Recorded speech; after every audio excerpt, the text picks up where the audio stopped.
Le libraire conseil de cette semaine a repéré 3 livres dans des genres assez différents, non? Oui, William. On essaye, on leur demande, autant que faire se peut, aux libraires de vous proposer un éventail un peu large, histoire que au moins un des 3 livres vous plaise. Mais souvent, je sais que c'est plus que ça, donc on en est ravis. C'est Xavier, notre libraire, cette semaine, William, qui est à Paris-Rue-Claire, à quelques encablures des Invalides.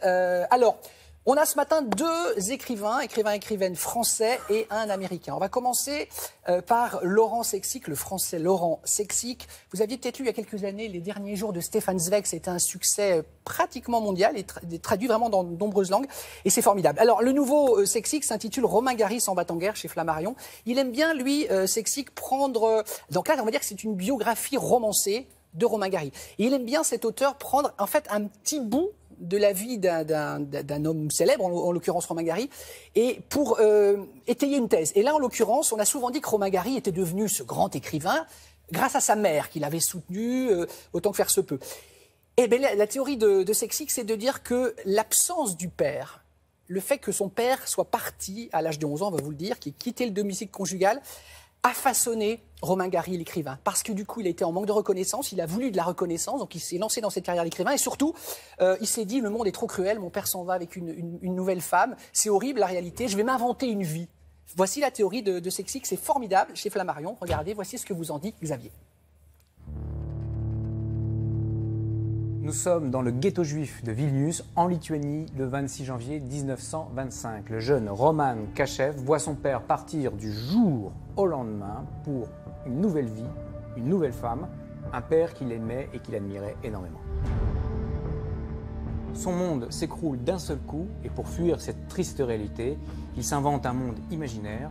Roman Kachev devient Romain Gary. Ce qui est intéressant, c'est ce point de bascule psychologique qui met en perspective le destin de Romain Gary. Et Laurent Sexic, qui est par ailleurs dans la vie un médecin, utilise son stylo comme un scalpel pour nous permettre de redécouvrir une des figures majeures de notre littérature. C'est vraiment un roman poignant, émouvant et qui va vous permettre de mieux cerner la personnalité de Romain Gary. Mon deuxième coup de cœur, à la fois roman et polar, Cet été-là, de Lee Martin aux éditions Sonatine. Nous sommes à Indianapolis, aux États-Unis, au tout début des années 70. Un père de famille demande à sa jeune fille d'aller rapporter des livres à la bibliothèque. Elle prend son vélo, se gare, discute avec un homme près d'une voiture, et puis plus rien. Elle disparaît. Que lui est-il arrivé? C'est par l'intermédiaire de 3 personnages, 3 témoins clés que vont nous être révélés les dessous de cette terrible affaire. Ce roman, c'est en quelque sorte Faites entrer l'accusé. Les témoignages nous permettent de nous restituer l'ambiance, la chronologie des faits, l'atmosphère. Au-delà de ça, c'est un roman psychologique puissant qui nous glace d'effroi, mais en même temps nous révèle les parts d'ombre que chacun d'entre nous recèle. Un livre coup de poing dont vous vous souviendrez encore longtemps.